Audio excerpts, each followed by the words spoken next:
The unexpected meeting. Sarah Chen tugged at her worn lab coat sleeve as she studied the holographic engine diagnostics floating before her.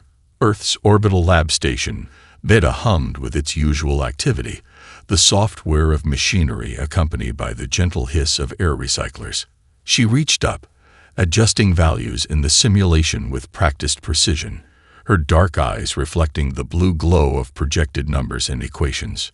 Another 18% increase, she muttered, recording the results in her tablet. 3 months of work on improving antimatter containment efficiency was finally showing promise. The engineering lab, her second home among the stars, felt particularly peaceful today. The station's alert system shattered that peace with a piercing tone.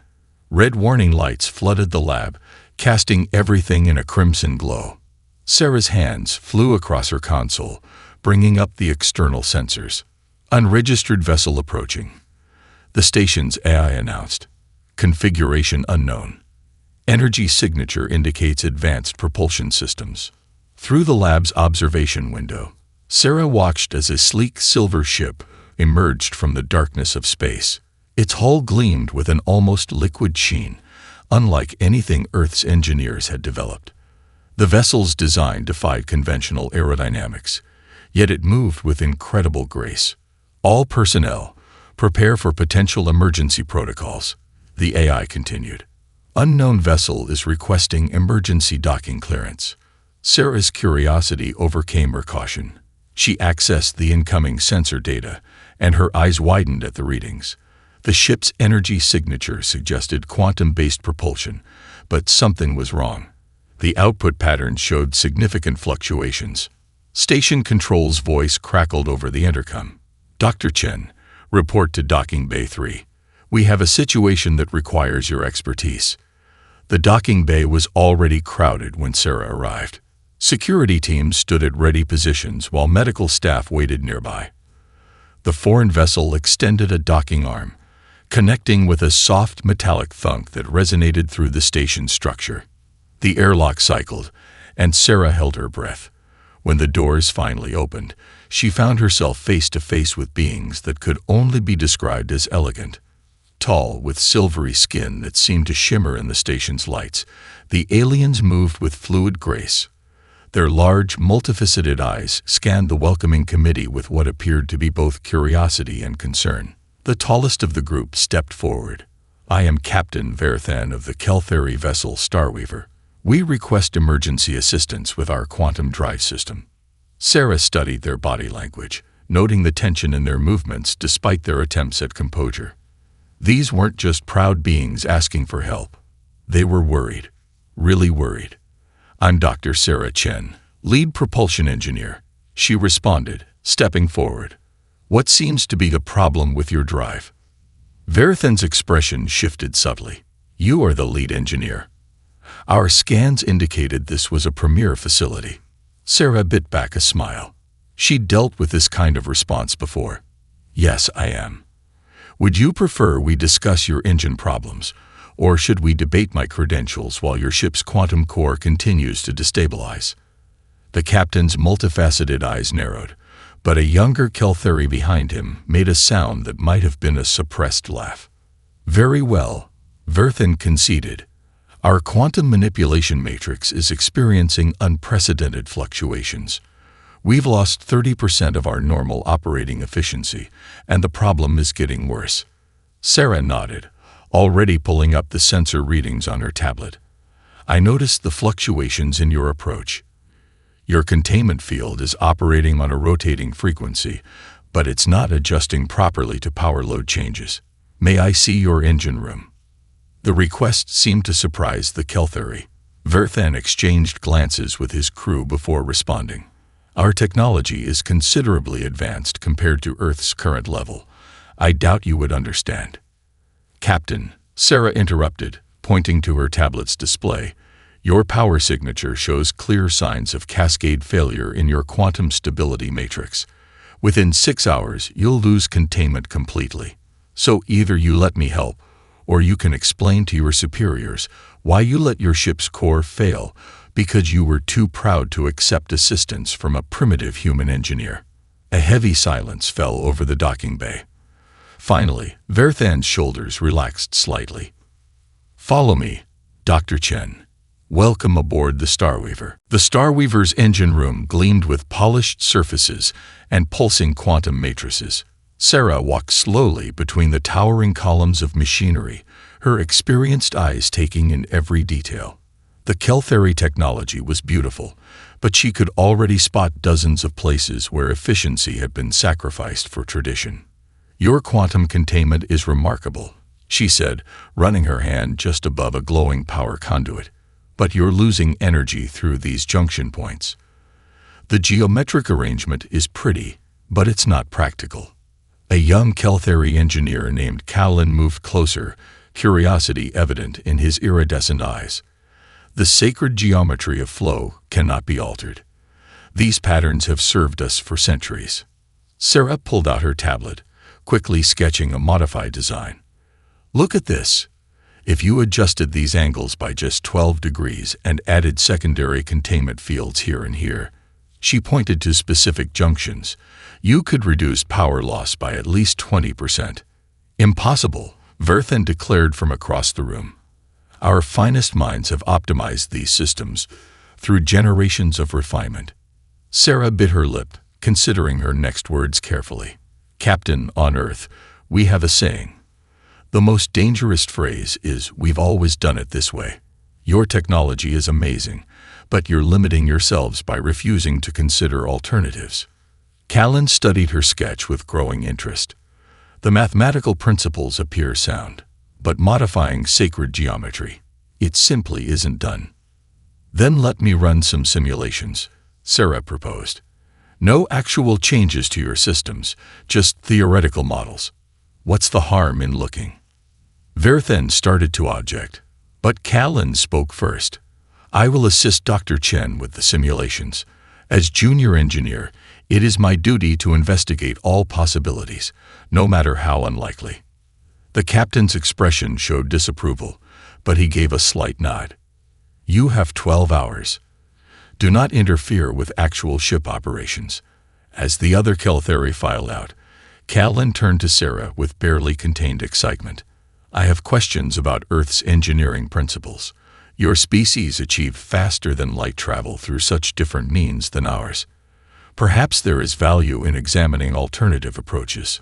Sarah spent the next several hours working with Callan, explaining human engineering concepts while learning about Keltheri quantum mechanics. They ran simulation after simulation, combining principles from both worlds. "It's fascinating," Callan said, watching their latest model run. "Your species embraces chaos and imperfection, finding ways to use them rather than eliminate them. We seek perfect order in all things. Sometimes the most elegant solutions come from embracing a bit of chaos," Sarah replied, adjusting parameters. "Look here. If we use your quantum fields but arrange them in an asymmetric pattern, they actually reinforce each other more effectively." The simulation completed, showing a 40% improvement in efficiency. Callan's silver skin seemed to shimmer with excitement. "This defies our most basic principles, yet the numbers cannot be disputed. We must show the others." "They won't like it," Sarah warned. "Breaking from tradition never goes smoothly. Trust me, I've faced plenty of resistance to new ideas on Earth." Callan's expression became determined. "Perhaps that is precisely why your species has advanced so quickly. You are not bound by millennia of unchanging tradition." They spent the remaining hours refining their models and preparing their presentation. Sarah knew that simply having good data wouldn't be enough. They needed to find a way to help the Keltheri accept such radical changes to their beloved sacred geometry. As they finished their work, Callan turned to Sarah. "The others will resist, but I believe you are right. The Starweaver could be so much more than it is. Tomorrow, we will show them the potential they have ignored for so long." Sarah nodded, saving their final simulations. The real challenge wasn't the technology. It was convincing a species set in their ways that sometimes the best path forward meant leaving tradition behind. But looking at Callan's eager expression, She knew she had at least one ally in the battles to come. The first test. Absolutely not, Verthan declared, his silver skin flushing with a faint blue tinge of agitation. These modifications completely disregard our sacred engineering principles. Sarah stood beside Callan in the Starweaver's conference chamber, their simulation results hovering in the air between them and the ship's senior staff. The holographic display showed clear improvements in every metric, yet the Kelthari engineers looked at the data as if it were a personal insult. With respect, Captain, Callan interjected. Dr. Chen's proposals could increase our engine efficiency by 40%. The simulations are conclusive. Simulations can be flawed, the chief engineer, Telvik, countered, especially when based on primitive understanding of quantum mechanics. Sarah took a deep breath, ready to defend her work, when the ship's alert system activated. Red warning lights bathed the conference room in crimson, and the deck trembled beneath their feet. Multiple objects detected on intercept course, the ship's AI announced. Analysis indicates a dense field of stellar debris approaching at high velocity. Verthan rushed to the bridge, his crew following close behind. Sarah and Callan exchanged glances before joining them. The main view screen showed a terrifying sight, a massive cloud of asteroids and cosmic debris hurtling toward them, the remnants of a recent stellar collision. Evasive maneuvers, Verthan ordered. Maximum thrust. The Starweaver's engines hummed as they pushed to full power, but Sarah could hear the instability in their resonance. The quantum core was still operating well below optimal efficiency. We cannot maintain this output, Telvik reported. The containment fields are becoming unstable. Sarah studied the tactical display, her mind racing. Captain, if you implement our modified containment geometry, we could get the extra power you need. And risk complete engine failure. Telvik scoffed. Better to weather the debris with our shields. Callan spoke up, his voice steadied despite his obvious nervousness. Sir, our shields won't hold against multiple impacts at this velocity. We need the extra engine power to navigate through the field. The ship shuddered as the first pieces of debris struck their outer shields. Warning indicators flashed across the engineering console. Shield capacity at 70% and dropping. A junior officer reported. Impact with main debris cluster in 3 minutes. Verthan's multifaceted eyes shifted between the view screen and Sarah. She could see him weighing tradition against survival. How quickly can you implement these modifications? He finally asked. The containment field adjustments can be done from here, Sarah replied, already moving to an engineering station. Callan and I prepared the necessary sequences during our simulations. We just need your authorization. Another impact rocked the ship. Shields at 50%. Verthan's skin rippled with conflicting emotions. Do it. But if you destroy my ship, Dr. Chen, you'll never work in space again. Sarah's fingers flew across the console, Callan working beside her in perfect synchronization. They'd practiced this sequence a dozen times in simulation. Now they had one chance to make it work in reality. Quantum field geometry adjusting, Callan reported.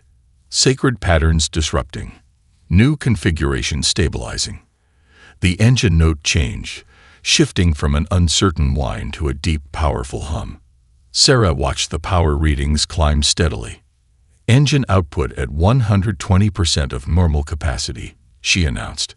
Containment fields holding steady. You have full power, Captain. Verthan didn't waste the opportunity. Helm, plot a course through the debris field. Maximum thrust. The Starweaver responded like a different ship. It wove through the asteroid field with newfound agility, its enhanced engines providing the power needed to make split-second course corrections. When they finally emerged from the debris field, the bridge crew sat in stunned silence. The tactical display showed their path through the chaos, a feat that should have been impossible with their previous configuration. Status report, Verthan commanded. Shields at 30% but regenerating, came the response. Engines operating at peak efficiency. All systems nominal. The captain turned to Sarah and Callan. It seems we owe you an apology, Dr. Chen. Perhaps there is something to be said for questioning tradition. Sarah smiled. This is just the beginning, Captain. Wait until you see what else we can do. 2 weeks after the asteroid field incident, Sarah stood in her newly assigned workspace aboard the Starweaver. The Keltheri had converted a secondary storage bay into an engineering lab, though they still seemed uncertain about giving her access to their most advanced systems. These readings make no sense, she muttered, studying the quantum field analysis on her display. The energy patterns are almost organic. Catalin entered the lab, carrying a data crystal containing the ship's original engineering specifications. The Council has approved limited access to our core technology database, he announced. Though some still question the wisdom of sharing such knowledge with, how did Telvik phrase it? An engineer from a species that only recently mastered nuclear fission. Sarah accepted the crystal with a smile. Tell Telvik that this primitive human just improved his engine efficiency by 40%. Imagine what I could do with actual documentation. As she inserted the crystal into her console, complex quantum equations filled the air around her. The Keltheri's understanding of subatomic manipulation was breathtaking, but something about their approach felt needlessly rigid. Callan, look at this, she said, highlighting a section of the quantum matrix design. You're using quantum fields to contain and direct energy, but you're fighting against natural particle behavior. What if we worked with it instead? The young Keltheri engineer studied the display. You mean allow controlled quantum chaos within the containment field? That would violate every safety protocol we have. But what if those protocols are holding you back? Sarah brought up the thermal regulation systems she'd been studying. Earth ships use dynamic cooling systems that adapt to changing conditions. If we applied that principle to quantum containment. She spent the next hour explaining her theory, watching Callan's expression shift from skepticism to cautious interest. By the time she finished, he was adding his own refinements to the concept. The mathematical models suggest it could work, he admitted, but convincing the others to attempt something so radical. A soft chime interrupted them. Captain Verthan's voice filled the lab. Dr. Chen, Callan, report to the engine room immediately. They found Telvik waiting for them, his silver skin dulled with concern. The quantum core is experiencing unexpected harmonics. Power output has dropped to 75% and continuing to decline. Sarah moved to the main engineering console, her fingers dancing across the controls. The problem became clear immediately. Your containment fields are fighting each other. The modified geometry we implemented is trying to find its natural resonance, but your safety protocols keep forcing it back to standard patterns. Then we should restore the original configuration, Telvik insisted. Or, Sarah countered, we could remove the artificial constraints and let the quantum fields establish their own stable pattern. The chief engineer's multifaceted eyes widened in shock. That is not how we do things. No, Callan interjected, it is not. But perhaps that is why we have reached a technological plateau. We try to impose perfect order on quantum mechanics, a system that thrives on uncertainty. Sarah nodded encouragingly. Your quantum manipulation technology is incredible, but you're using only a fraction of its potential. Let me show you what it can really do.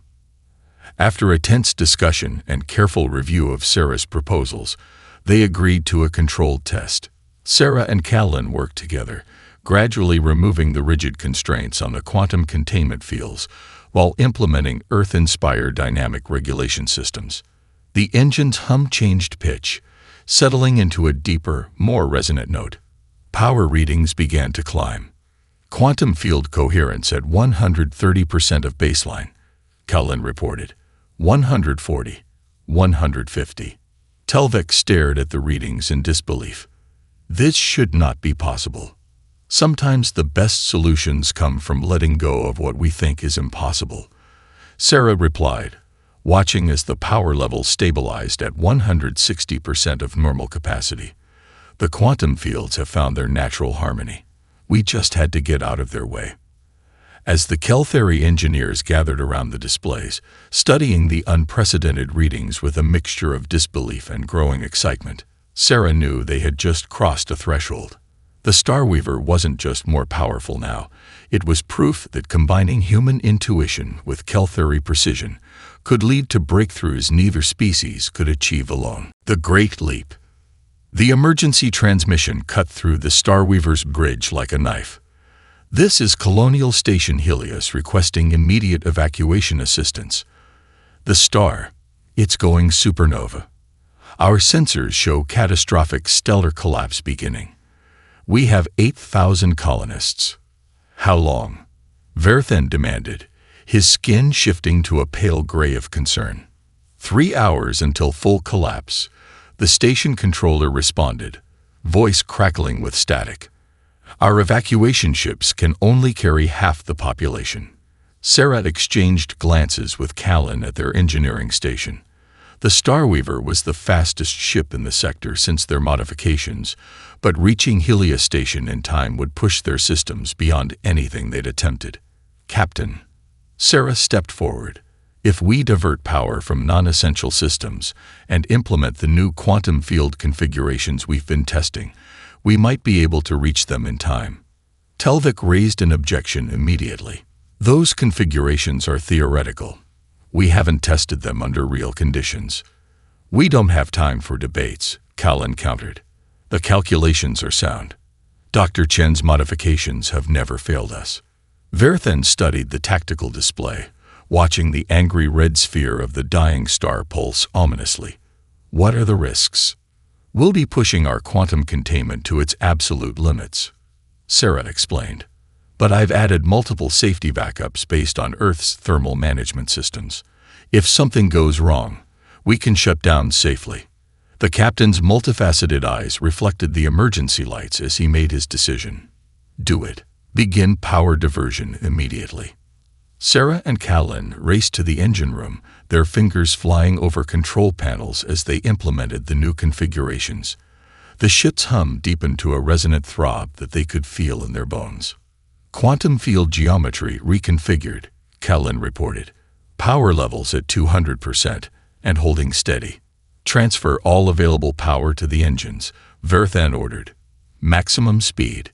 The Starweaver leaped forward with unprecedented acceleration. Stars blurred into streaks of light on the view screen as they pushed the modified engines harder than ever before.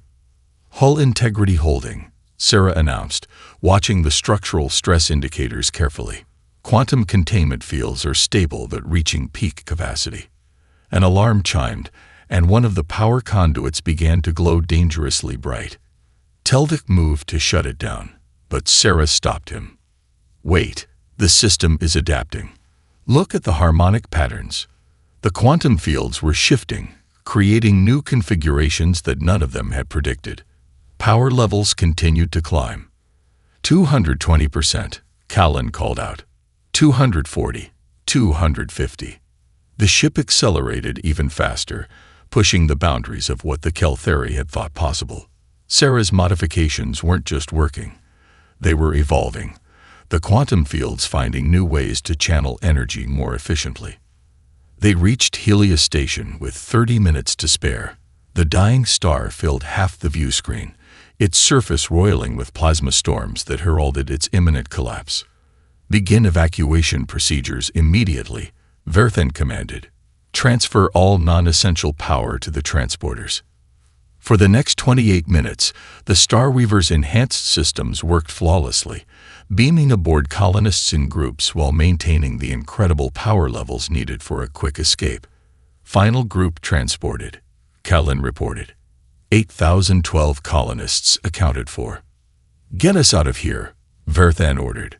The ship's engines responded instantly, carrying them away from the dying star at speeds that would have been impossible just months ago.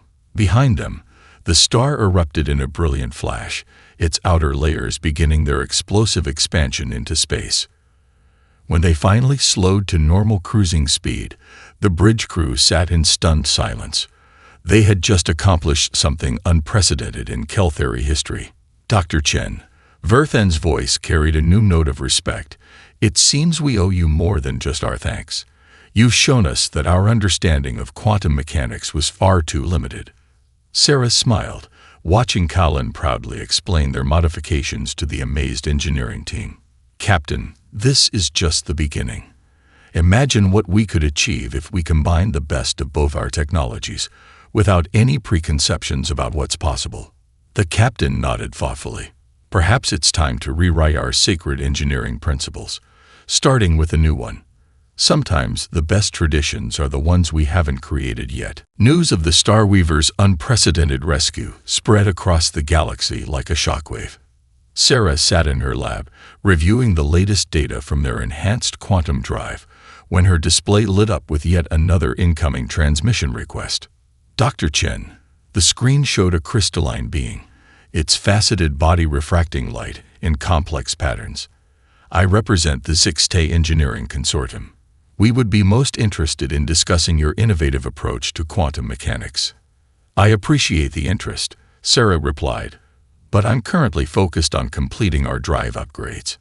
The truth was, this marked the 12th contact request she'd received today alone. Species from across known space had taken notice of what the Starweaver had accomplished, and everyone wanted to understand how a human engineer had broken through centuries of established quantum theory. Callan entered the lab, carrying a holographic data core. "The High Council has reviewed our latest test results. They're somewhat overwhelmed." Sarah laughed. "Let me guess.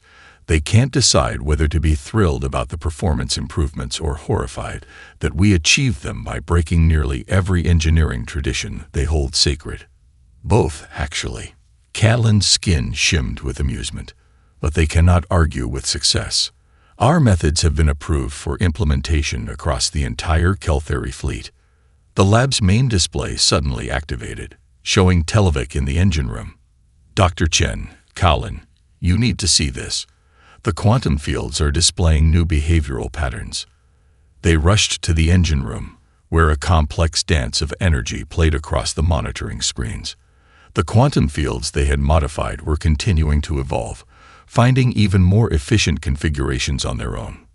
"Remarkable," Telvik muttered, his earlier skepticism replaced by genuine fascination. "By releasing the rigid constraints, we've allowed the fields to optimize themselves naturally. It's like they're learning." Sarah studied the patterns, her mind racing with new possibilities. "This goes beyond just engine efficiency. The principles we've discovered here could revolutionize everything from power generation to terraforming technology." "Other species are already taking notice," Colin added. "The Sixtai aren't the only ones interested in our work. The Merid Collective, and even the reclusive quantum architects have requested information." Sarah turned to Televik. "What if we did more than just share information? What if we created a true collaboration, bringing together engineers from different species to explore these new possibilities?" The chief engineer's multifaceted eyes flickered thoughtfully. "You suggest we openly share our quantum technology? The High Council would never." "They might," Colin interrupted. "Especially if we show them the potential benefits. Look at what we achieved by combining human intuition with Keltheri precision. Imagine what we could discover by incorporating other species' perspectives." The discussion continued late into the ship's night cycle. As they talked, more data poured in from the evolving quantum fields, each new pattern suggesting possibilities that neither humans nor Keltheri had imagined before. Finally, Telvik straightened, his silver skin taking on a determined gleam. "I will speak to the High Council personally. Dr. Chen is right. We cannot keep this knowledge to ourselves. The old ways of rigid secrecy must give way to open collaboration.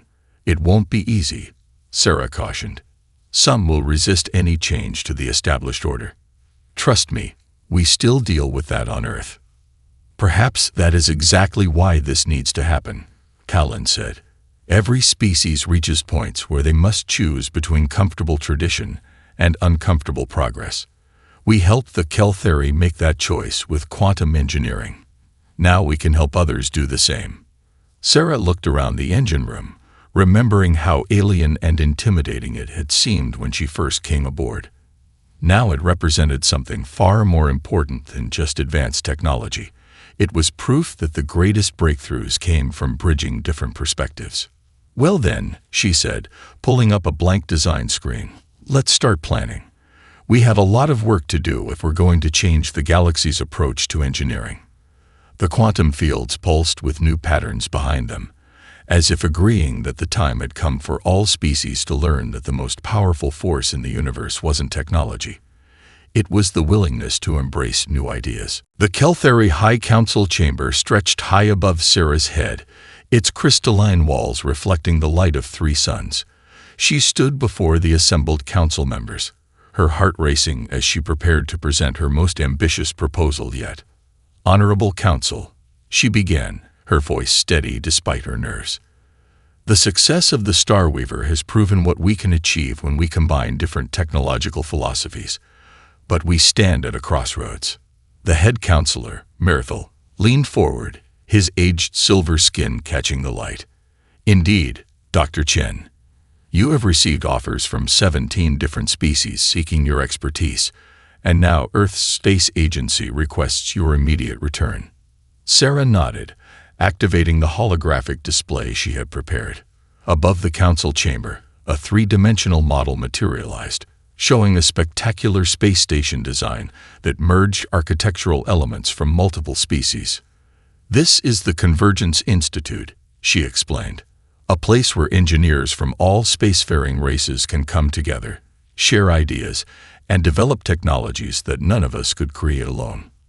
Callan, standing beside her, advanced the display to show the internal layout.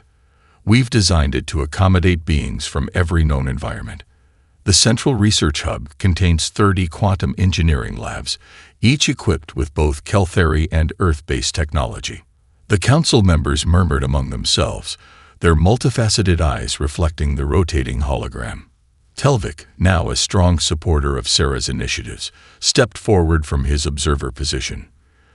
"The quantum field modifications we developed with Dr. Chen have already improved our fleet's efficiency by 300%, he reported. "Imagine what we could achieve with input from the Six-Days crystal technology, or the Merid Collective's temporal mechanics." One council member raised an objection.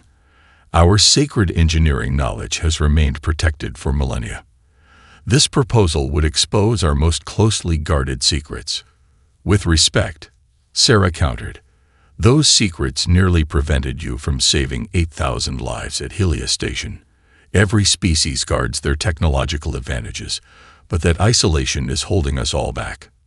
She gestured to the hologram, where simulated engineers from different species work together in the virtual labs. "The universe is vast, and its challenges are too great for any one species to face alone. We're stronger together." Mirthel studied the proposal with ancient eyes that had seen centuries of Kelthari progress. "And Earth's space agency. They have offered you control of their new deep space research division." "They have," Sarah acknowledged, "just as you've offered me a position on this council. But I believe we need to think beyond individual species advancement. The Convergence Institute would belong to everyone, dedicated to sharing knowledge freely." The chamber fell silent as the council deliberated. Sarah could feel the weight of tradition pressing against the winds of change. Finally, Mirthel spoke again. "When you first came aboard the Starweaver, we thought our technology far superior to Earth's. You showed us that true superiority lies not in what we know, but in our willingness to learn from others." He paused, his skin shifting to a deep blue of decision. "The High Council approves your proposal." The announcement sent ripples of excitement through the chamber. Cadlan's skin practically glowed with joy, while Telvik nodded in satisfied approval. "Thank you," Sarah said, her voice thick with emotion. "The Institute will need leadership from all participating species. I hope many of you will consider taking teaching positions." "I believe," Mirthel responded, his tone warm, "that we should start by appointing its first director. Unless there are any objections, I nominate Dr. Sarah Chen." The council's unanimous agreement made it official. As Sarah accepted the position, she couldn't help but smile at how far they'd come from those first tense moments aboard the Starweaver. "There's so much work ahead of us," she said, looking at the hologram of the Institute that would soon become reality. "But together, we're going to push the boundaries of what's possible." Catelyn touched her shoulder gently. "We already have, my friend. We already have." Above them, the holographic Convergence Institute rotated slowly, its design promising a future where the stars themselves would align to light the way forward for all species. The Convergence Institute hung in space like a jewel-catching starlight, its spiral arms extending outward in a perfect blend of function and beauty. Sarah stood at the observation window of her office, watching as another ship approached the docking ring, this one bearing the distinctive crystalline architecture of the HFY. "The last delegation has arrived," Colin announced, entering the office. His silver skin had taken on the subtle patterns that indicated his recent promotion to Deputy Director of Quantum Sciences. "All 23 founding species are now represented."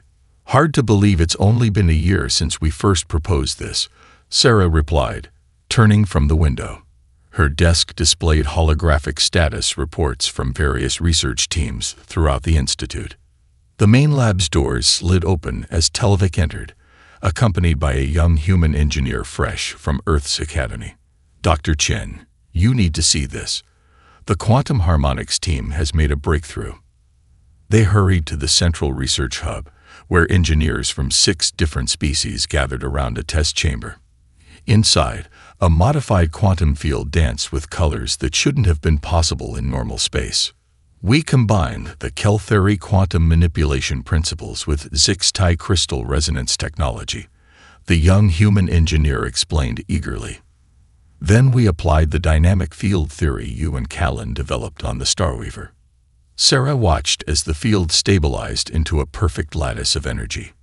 "Energy efficiency 500% above standard quantum drives," a HFY engineer replied, their crystalline body refracting the field's light. "And that's just the beginning.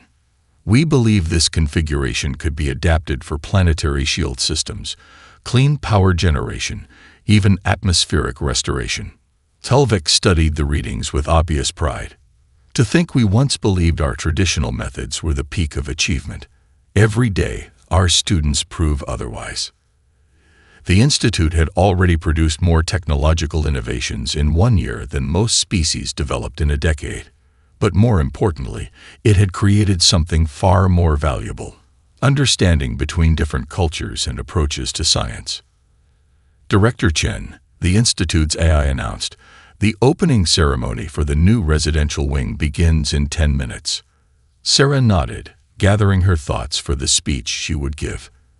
As they walked to the ceremony, she passed dozens of scenes that would have seemed impossible 2 years ago. A married physicist debating temporal mechanics with a Keltheri engineer, HFY crystallographers teaching human students about molecular resonance, young Teletheri questioning traditional theories under the guidance of instructors from 6 different worlds. The new residential wing represented another step forward: permanent homes for families of all species, creating a true community of learning and innovation. As Sarah took her place at the podium, she saw faces and features of every imaginable type looking back at her with shared purpose. "When I first stepped aboard the Starweaver," she began, "I saw technology that seemed almost magical. But I also saw barriers, not in the physics or the engineering, but in our minds. We all had our traditions, our established ways of thinking, our belief that our path was the best path." She gestured to the gathered crowd. "Look at us now. Every discovery we make here proves that the universe is too vast and wonderful for any one perspective to comprehend alone. Our differences aren't obstacles. They're the very things that make our greatest achievements possible." The quantum field they'd created pulsed gently in its chamber behind her, its impossible colors a testament to what could be achieved through collaboration. "This institute isn't just about developing new technology," she continued. "It's about developing new ways of thinking, new ways of working together, new ways of seeing the universe and our place in it." Callan stepped forward, raising a ceremonial crystal. "To the future we build together." The crystal caught the light of distant stars and the glow of new quantum fields, scattering both in a display of natural and artificial beauty working in perfect harmony, just like the beings gathered in that room, just like the technologies they were creating, just like the dreams they were turning into reality. To the future, Sarah agreed, her heart full as she looked out at the family she'd found among the stars, and to all the horizons we have yet to explore.